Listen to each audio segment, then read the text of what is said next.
Hi everybody, welcome back to the Claremont Classic Garage. Today we're going to start a new episode of Odd Jobs and Small Projects. If you're a regular on our channel, you'll know that we're always fixing everybody's broken lawnmowers. Today we have to fix our broken lawnmower. I was going along and this thing, when you get on banks, it slides around a little bit, and I got a little behind in my steering and ran into a tree and crunched this. This is supposed to be out like this. That's what keeps his wheels from grabbing the fence. I think the wheels might be smashed too. I won't know till I get it off. It's bent the bolt. It's bent everything up. So we're going to have to try and get that apart and see if we can fix it. And while I was jiggling it around, I noticed that underneath here, you see there, we've got a couple of loose fasteners. So we'll fix that up while we're at it. I managed to get the loose bolts there tightened up. The ones on this side were loose too. So that's good and solid now. But this long bolt that goes through these wheels, because it's bent in a V, I can't get it out. It's too bent, and I can't straighten it because this is in the way here. So we're just going to go ahead. I got the battery saws all here, and we're going to just start working away at sawing this bolt out. We used our big adjustable wrench just on the end of this here and got that straightened back out. Now we got to try and straighten out this. I guess we'll do it on the anvil. And there we go. All fixed up. It looks like that wheel's a little close to there, but it turns freely, so that's all we care. Good. Back in business. Well, there's a good odd job done. The 3 little maple trees we bought at the auction are planted in the ground now. And I tell you, we've been in a heck of a drought around here, and that ground was hard. The old shovel handles were bending trying to get the stuff out. And you walk around on this grass, it's like walking on toothpicks. But anyway, there we go. 3 more maple trees in the ground. We got one there, and we put the other one way out the back. We also have, in that old garden over here,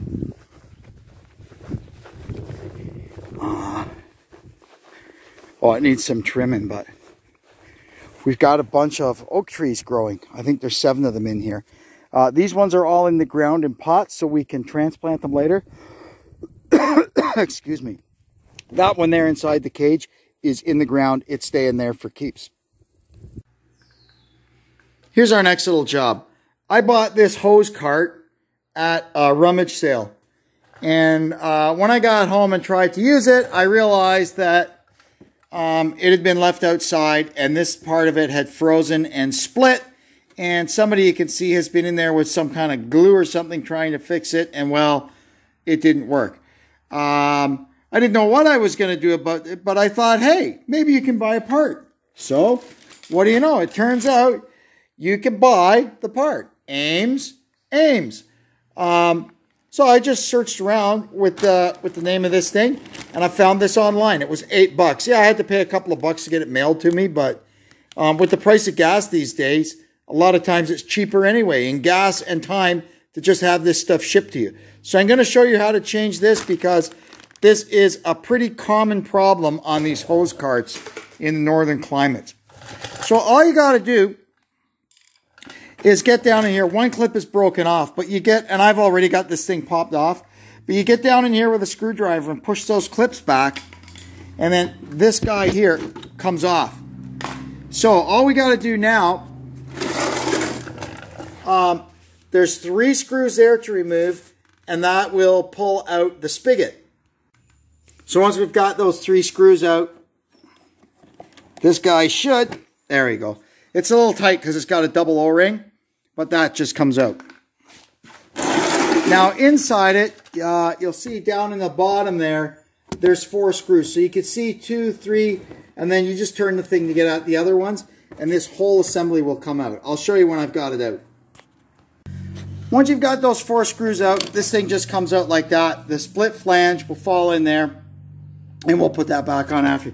You can see the nice job they did trying to fix this, but it didn't work. The thing leaks like a sieve. You can see right down the side there, it's all cracked to heck. Anyway, see you later.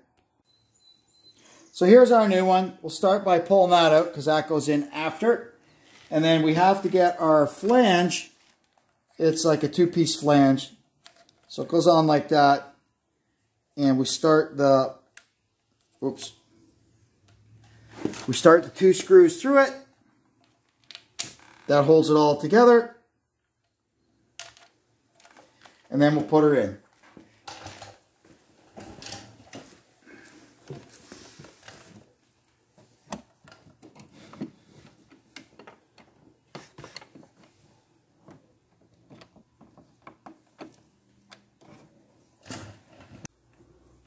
So we tighten up these 2 screws first, and then we'll turn it 90 degrees and we can put the other 2 screws in and tighten them up.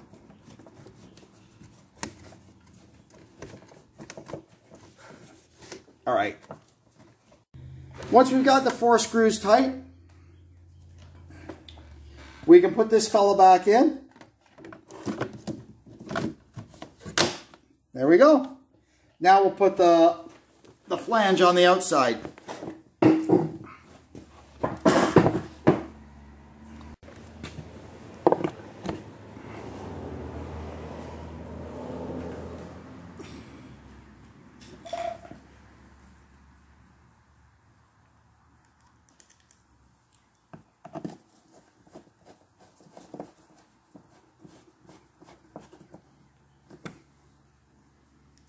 Okay, you can stop.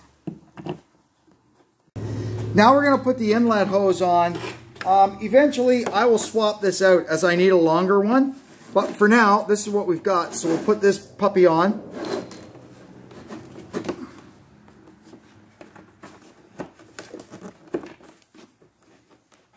It's not a bad job. You just need literally a couple of screwdrivers.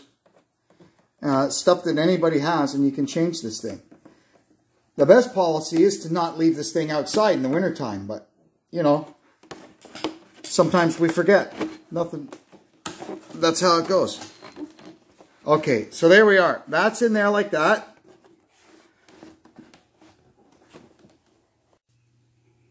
So we've got about a 50-foot hose on here now. And let's see if this thing is going to wind it up nice.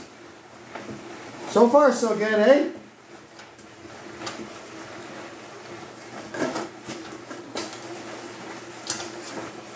Wow, look at that.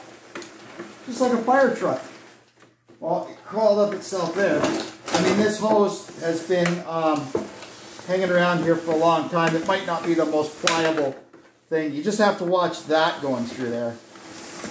But anyway, there we are.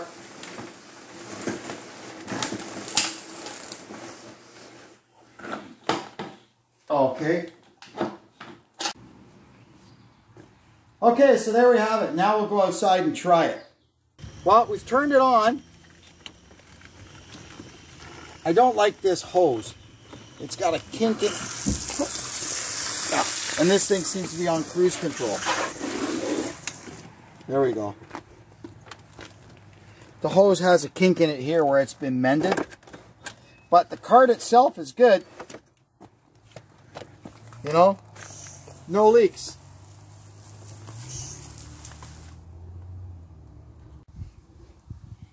So at least we know the thing is back working now. It's not leaking anymore. So that's good. What we do have to do is make a longer feed hose for it so I can turn this thing 90 degrees. It can sit there where it needs to. But we'll work on that. Well, there's what's left of my old hose cart. It's definitely seen better days. Well, that's looking a little better. We've got our new hose cart all fixed up. This thing has got 175 feet of 1/2-inch hose on it, which will reach clear over to the barn because I don't have running water in there. I've got this one set up here now as my car washing hose or whatever. And we've got, I put this holder on the wall, and I've got 100 feet of pressure washer hose. So I can reach pretty near anywhere. I can reach all the way around the house with the pressure washer. Here's our next little odd job we have to do. Our trailer's broken. You can see here from years of the wind working on this tailgate, you can see there where that's starting to crack and break. So what we're going to do is straighten it out and then put these 2 little pieces of angle iron, one on each side, to grab this and carry the load all the way across to here. That should solve that problem. Alright, so we got this all cleaned up. We got the paint ground off. Now we're going to weld this thing on. Oh, and also I used the pin as a spacer and a ratchet strap to pull it because it was bent in a little bit and we had to pull it straight. We want this thing put on straight. So that's what we did. Look at that. Solid like rock. Now we'll use the strap and pull the other side in, get it straight, and do the same job over there. Well, there we are. We've got both sides fixed now. Now I'm going to pull these pins out and make sure it actually closes properly. Look at that. So that was, I've had this trailer, I don't know, 8 or 10 years.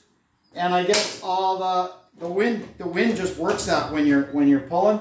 And you know, every time you stop and start, it works a little bit.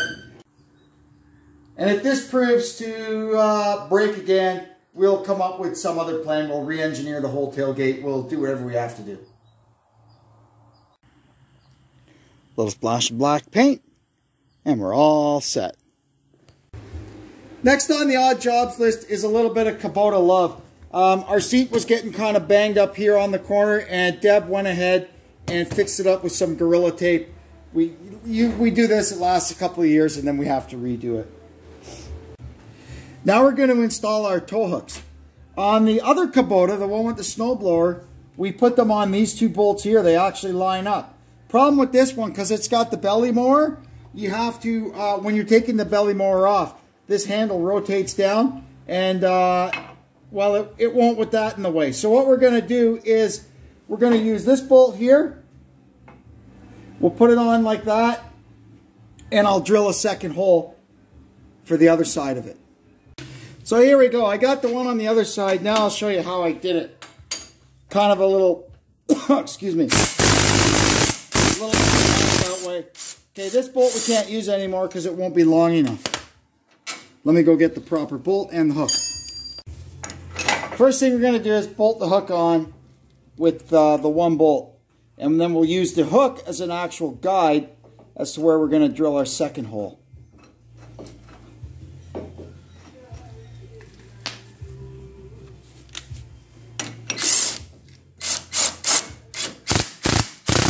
There we go. We want it just kind of there, just sort of level. And what we have to do, once we've got this on position where we want it, we're going to use a transfer punch. That's the 1/2 inch one. And it doesn't quite fit in there. So we're going to get the next smaller one. There we go. And we're just going to give that a little love tap. Like that. And that will have marked our frame as to where we need to put our hole. You can see there the mark. So now I'm going to get a proper center punch and center punch that. And then we could start with like a 1/8 drill bit and just slowly work our way up to the 1/2 inch drill bit. So we're going to get our center punch there, right in where we whack it with the transfer punch, and just give it a good center punch. This is a 1/8 drill. We're going to start.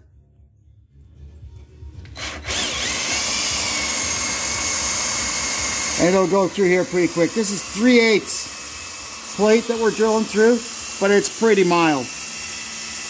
You just, nice and easy, hold the drill straight, put a little pressure on it. Don't go fast. Like going like that, not going to accomplish anything.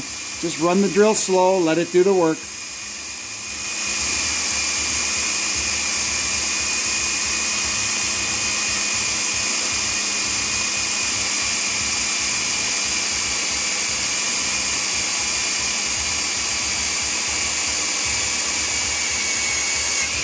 And there you are, through.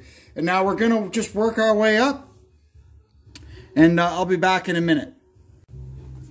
All right, now here's something I learned when I did the other side, but I didn't want to say anything until I got to this side so I could show you. We busted through here with a 7/16 drill, and it's not the easiest thing to see, but you can see we're just catching the top corner of this frame rail. So there's no way in the world we're going to be able to get a nut on the back side of that. So what we're going to do is we're going to go ahead and tap this hole to 1/2 inch 13 and just use a 1/2 inch pull. This happened when we went through with the 7/16 drill, which is fine. You could tap a 7/16 hole for 1/2 inch. So that's what we're going to do now. I've got a starting tap with the sharp point on the end. We're just going to put a little oil on our tap and slowly, slowly start working it through. It'll take a few minutes, but we'll get there. It's a trick. It takes years of practice. Get these things to hold them straight. And once it starts cutting, then you got to kind of, you go a little bit at a time and you back it up to break the chip. Just like that. And then we'll slowly work our way through. And before you know it, it'll be done. Success! We got our tap through. Now we'll wind it back out and we can install our tow hook for keeps.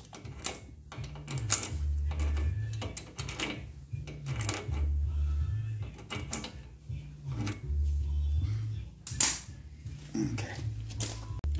All right, now to install it, finally, we're going to put our safety clip on. Going to get this bolt started in. Just like that. And then we'll get this guy through. And we can blast everything up and it'll be good to go.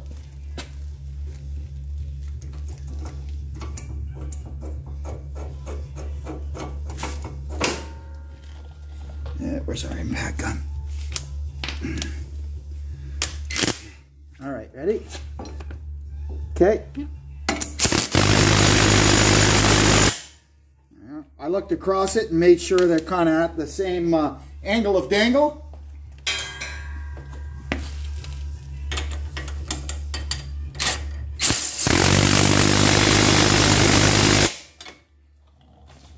And there we have it. We've got tow hooks on our Kubota. Here's our next little project. We got this old dishwasher at the auction for $2. And I had the great idea that I can use it as a parts washer. So it's nice. It's a Bosch. It's got stainless steel innards. It's good for parts washing duty if it works. For $2, I figure what the heck. If it doesn't work, I'll just throw it in the next load of scrap. Anyway, so first thing we're going to do is plug it in and look for smoke. Any smoke, Dad? All right. So on and off. Power. Look!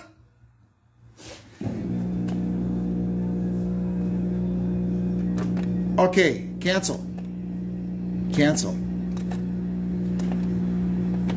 There. So, it makes noise, so what we're going to do is take it outside and I'm going to figure out how to hook up hose to it and we'll throw some old car parts in it and see what happens. What I did here was I removed, this is the fitting that hooks it up to the little flexible hose in your kitchen. I took that out and screwed in this, which will allow me to hook it up to the hot water feed for my power washer that comes from the basement. Then we can run it on hot water like it should be running on. We've just put a light load of stuff in here. I found a couple of old backing plates, this rear end cover, and I put some dirty bolts and stuff in there. We're going to try it first with laundry detergent. I would like to get some kind of like degreaser, but for now, that's what I've got.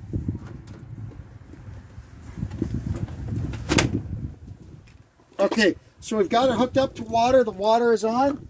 Now we will plug it in and let her go.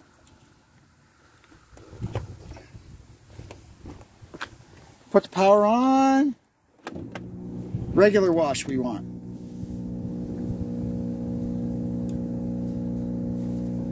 And see what it does. There it goes. It's filling up with water. I can hear it. So we'll let it fill up and let it run and see what happens. Let's see here how it turned out. Everything's nice and dry in there. I'd say everything came out nice and clean. Look at that. No more oil or grease on it. Cleaned that all out. Very nice. There's still a little stuff there, but for the most part, it's pretty good. Let's see how our loose bolts came out. Yeah, look at that. All degreased. Beautiful. So this was a success. And that was just using laundry detergent in there. I'm sure there's better stuff. I'll work on finding a better degreaser to run in there. Maybe the stuff you use with the power washer. I'm not sure if it foams or not. It can't be something that foams. In the old days, when we could get TSP in the crystals, that would have been perfect for this. I'd have thrown some of that in there. But apparently now it comes in a liquid, and it's cost prohibitive to use now. You go through so much of it.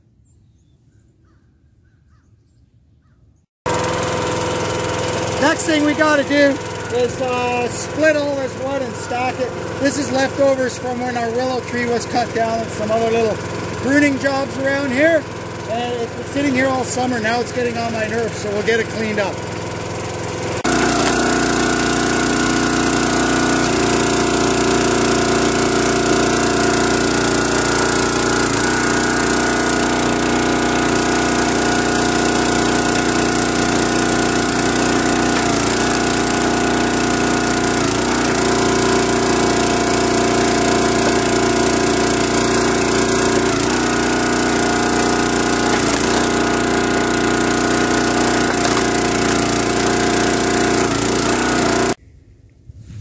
Well, that splitter makes short work of that. Now we've got our wood cubby kind of half full.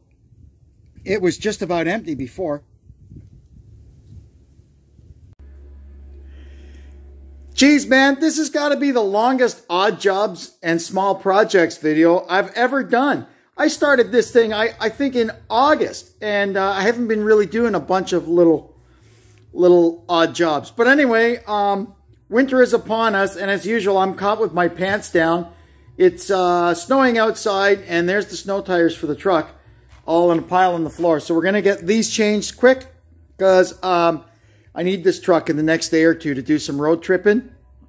And while we're at it, we'll throw in, I've got a little snow shovel and a couple of snow brushes and stuff we'll throw in it.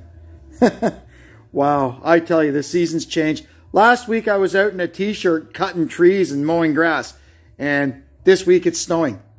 Gotta love it. Winter tires are now on. While I had the wheels off, I just kind of had a look at the brakes and stuff. It all looks good in there. Thing's only got 40,000 kilometers on it.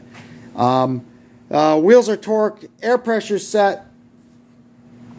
I've just been under the hood here and just kind of, checked the belts and fluids. Topped up the washer fluid. And put my snow brushes inside. I got a little shovel in the back. We're good to go, I think, ready for winter.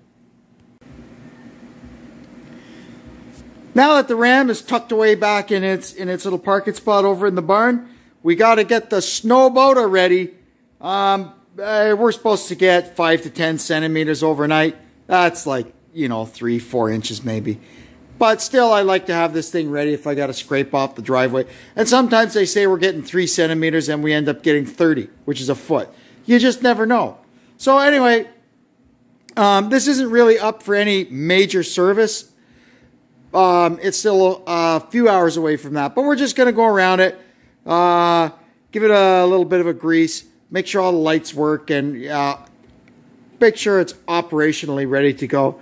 I've got the battery charger on it. It was sitting up in the barn all summer. I didn't really use it much this year, and the battery's kind of low. So we'll let the battery charger trickle away overnight, and it should be good to go in the morning.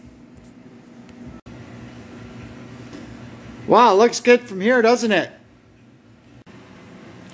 Blue strobe is working. All our flashes are working. Taillights are working. Oh, there's one more. One more thing we got to try. That works. Turn signals work. Yeah, good. Perfect. Wiper.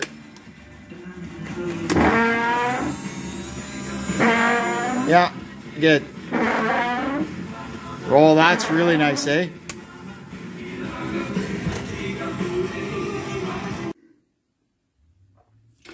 Well, here we go. Our battery charged up overnight, and This video started with a lawnmower. It's going to end with a snowplow.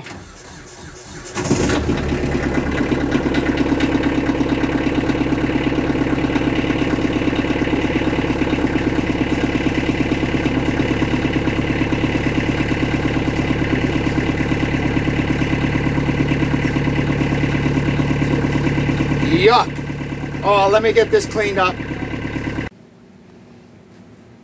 Well, that's the first dumping of snow cleaned up. It's always a shock, and it always seems to come out of nowhere and surprise me and catch me with my pants down. No matter how much I swear to myself every year, I'm going to be ready for winter this time. I never am. Anyway, well, we got ready. Got the snow tires on the truck. Got this thing out. Got the driveway cleaned up. The rest of it, it'll all melt by the end of the week. It's an early season snowfall. They don't usually hang around too long. It comes down and it sits around after a day or two because they're still heating the ground. The ground isn't frozen yet, so the ground melts it. Anyway, I guess we'll be back in the shop doing shop stuff while it's cold outside, and we'll go back outside in April, I guess. Oh, gotta love the 4 seasons, eh? Anyway, I'm going to take off for now. We still got lots of work to do in here. We got Gord's tractor sitting over there behind this. I got to finish getting that old Ferguson all sorted out. All the parts are here now so we can put it back together. I got to go out today and run around and get some parts for the dually. I'm really keen to get working on the dually. Anyway, I'm going to take off now. Thanks for tuning in. Hope you'll come and see us again. And until then, this is Kevin checking out from the Claremont Classic Garage. So long for now.